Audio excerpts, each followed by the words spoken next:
আমার ছেলে রাজিন বাবু যখন প্রতিবন্ধী হয়ে জন্মগ্রহণ করেছিলেন, বুঝে উঠতে পারছিলাম না কোথায় গেলে ভালো চিকিৎসা পাবো, কিভাবে সুস্থভাবে বড় করে তুলবো। সে সময় আমি নিজেকে খুব অসহায় মনে করতাম। যখন আমার মেয়ের 5 মাস বয়স, বাচ্চাকে আমি বসাতে যাই, কিন্তু বাচ্চাটা বসে না, পায়ে ব্যথা পায়, খুব কান্না করে। পুষ্টিকর খাবার এবং সঠিক স্বাস্থ্যবিধি সম্পর্কে আগে আমি জানতাম না।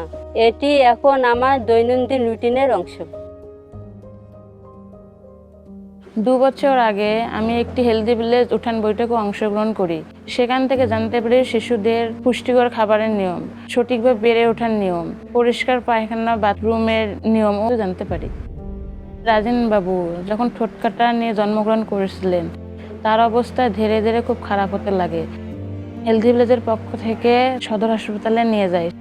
সেখানে কোনো কার্যকর না হওয়ার কারণে প্রাইভেট ক্লিনিকে ভর্তি করাই আমরা। সেখানে তার চিকিৎসা অবরত চলে।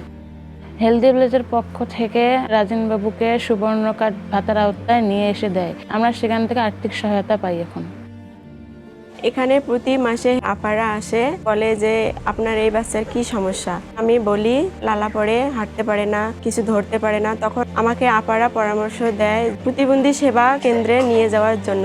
তখন আমি প্রতিবন্ধী সেবা কেন্দ্রে নিয়ে যাই।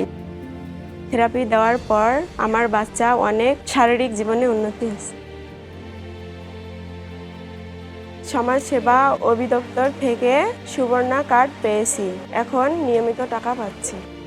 এছাড়াও থেরাপি সেন্টারে যাতায়াতের জন্য ভাতা পাচ্ছি।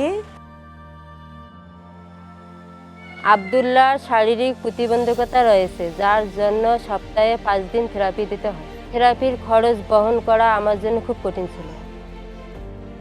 এই প্রকল্প থেকে নিয়মিত আমাকে আর্থিক সহায়তা প্রদান করে, যা থেরাপি দিতে যাওয়ার খরচ বহন করে। আব্দুল্লাহ বড় হচ্ছে, সুস্বাস্থ্যের জন্য এখন আমার চিন্তা তার পুষ্টি। আমি চাই সে যেন অন্যান্য সুস্থ বাচ্চাদের মতো বেড়ে উঠতে পারে।